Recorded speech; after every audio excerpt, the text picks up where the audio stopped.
Who is the person who's deprived on Laylatul Qadr? Because these are characteristics of a deprived person, of a mahroom. What a deprived person who has Ramadan enter upon them and leave them without being forgiven.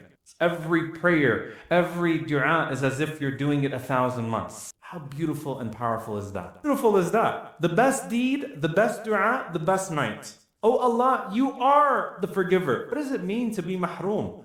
What does it mean to be deprived on that night?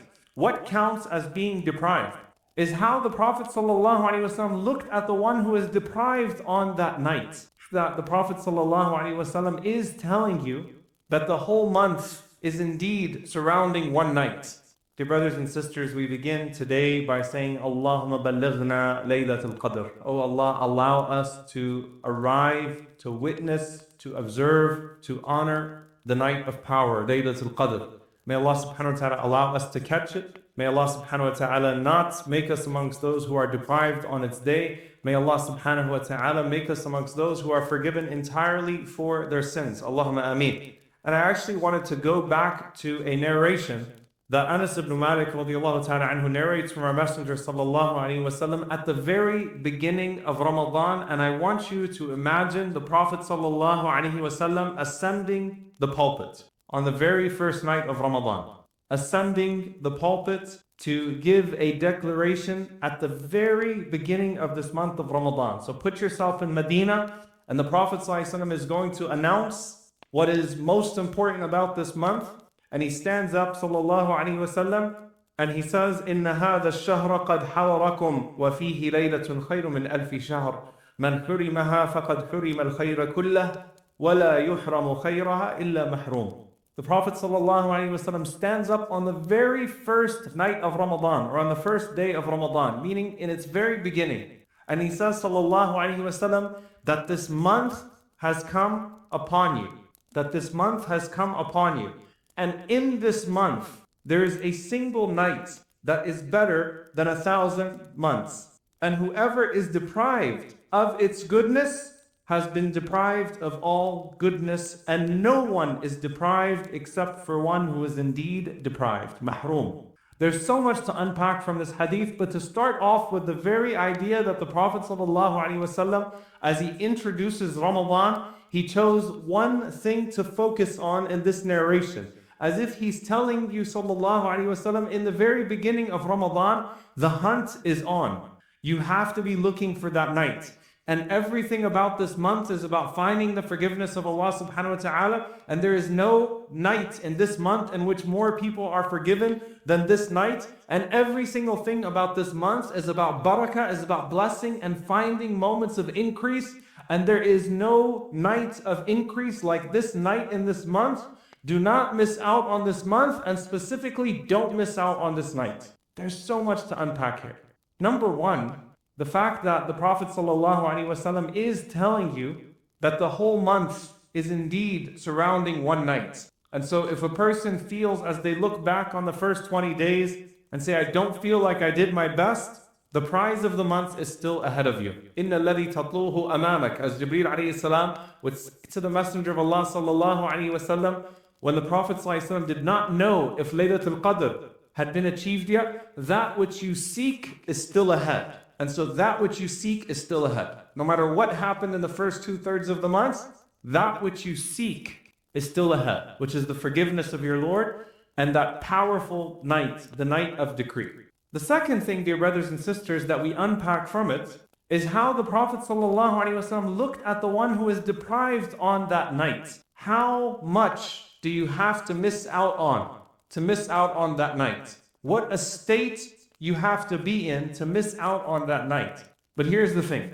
If you read that hadith at surface level, then you can take the notion of deprivation in all sorts of directions. And so I actually want to spend a little bit of time with this. What does it mean to be mahroom? What does it mean to be deprived on that night? What counts as being deprived? Because remember that the Prophet ﷺ said, "La yamutanna ahadukum illa wa huwa yuhsinu adh-dhanna billah." No one of you should die except that they have a good opinion of Allah. You're supposed to think well of Allah. In fact, the dua, the supplication that you are repeating throughout the night of Laylatul Qadr is an expression of husn al-dhann billah. is an expression of a good opinion of God. So it's really interesting because the Prophet ﷺ is saying that the best deed you can die with is a good opinion of Allah. And the dua that you make, the supplication that you make on that night is an expression of a good opinion of Allah, which is what? Allahumma innaka afu. Oh Allah, you are the forgiving one. Tuhibbul afwa. You love to forgive. Fa'fu anni. So forgive me. How beautiful is that? The best deed, the best dua, the best night. Oh Allah, you are the forgiver. You love to forgive. That's an expression of husn al-dhan billah, a good opinion of Allah subhanahu wa ta'ala. I expect good from my Lord. So don't come into these last 10 nights thinking that Allah subhanahu wa ta'ala is setting you up for failure. No, the fact that you're here, the fact that you have these 10, the fact that you have the intention to try to catch Laylatul Qadr is a sign of good things if you respond in a good way. So who is the one that is mahroom? Who is the one that's forbidden?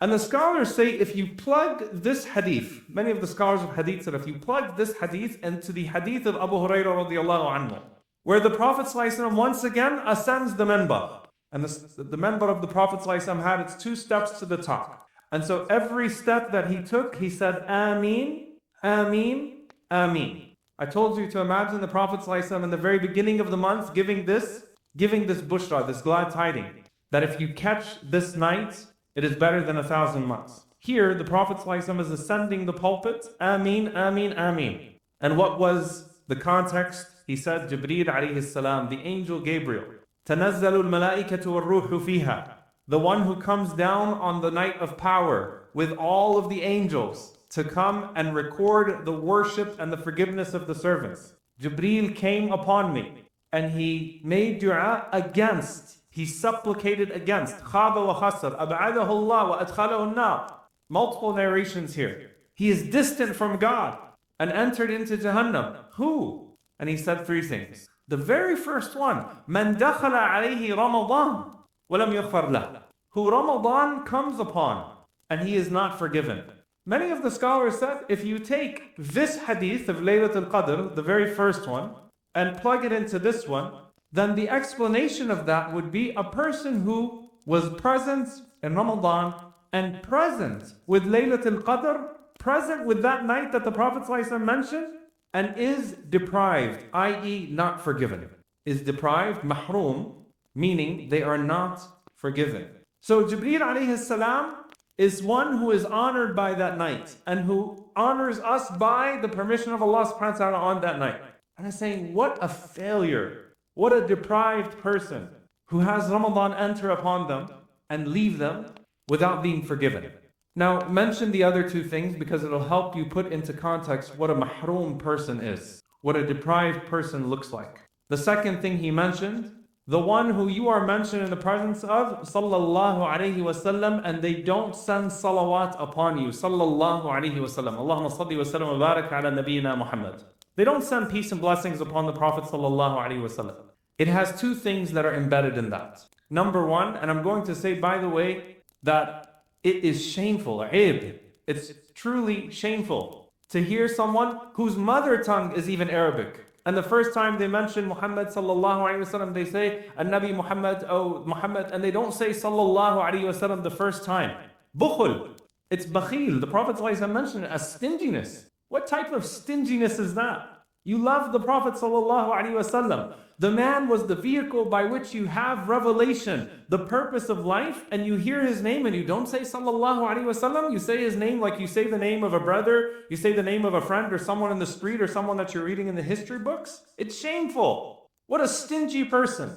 What an ungrateful person who hears the name of the Prophet sallallahu alayhi wasallam and does not invoke Allah's peace and blessings upon him. That's our adab, our manners with the prophets, right? The vehicles of Allah's mercy to us, and this man sallallahu alayhi wasallam, you want to be from the ummah of Muhammad sallallahu alayhi wasallam?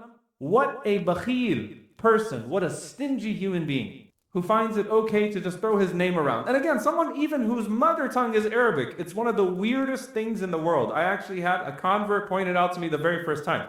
He was shocked. It's like, this person speaks Arabic as his native tongue, and he's saying Muhammad sallallahu alayhi wasallam without saying sallallahu alayhi wasallam. What's going on here? Why? Because you just reduce him. So that means you're stingy and ungrateful. and you're missing out on a simple deed. Because sending salawat on the Prophet ﷺ is such a means of elevation. Why would you miss out on something so easy for yourself? So at least the first time in your conversation, when the Prophet ﷺ is brought up, you send salawat on him ﷺ. Afterwards, it's voluntary, and if you increase, it's good for you. And the third person was who? The one whose parents reach old age in their presence, and they don't honor them. It's one thing when a child doesn't understand the fadl of the parents, the virtue of the parents over them. It's another thing when you get older and you see your parents age. And the Prophet ﷺ mentioned that either one of your parents or both of your parents. But it's another thing when your parents are elderly and you still have the same behavior towards them and you're not doing the bare minimum of al-birr.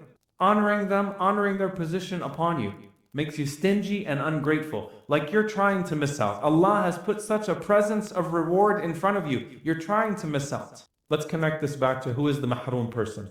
Who is the person who's deprived on Laylatul Qadr? Because these are characteristics of a deprived person, of a mahroom. Is the one who is mahroom the one who sleeps a few extra hours on Laylatul Qadr because they have work the next day, or they got really tired, they intended to come to the masjid at 3 a.m., but they ended up sleeping until 3:45. Does that person wake up and say, I'm mahroom, and cry and say that I did not catch Laylatul Qadr?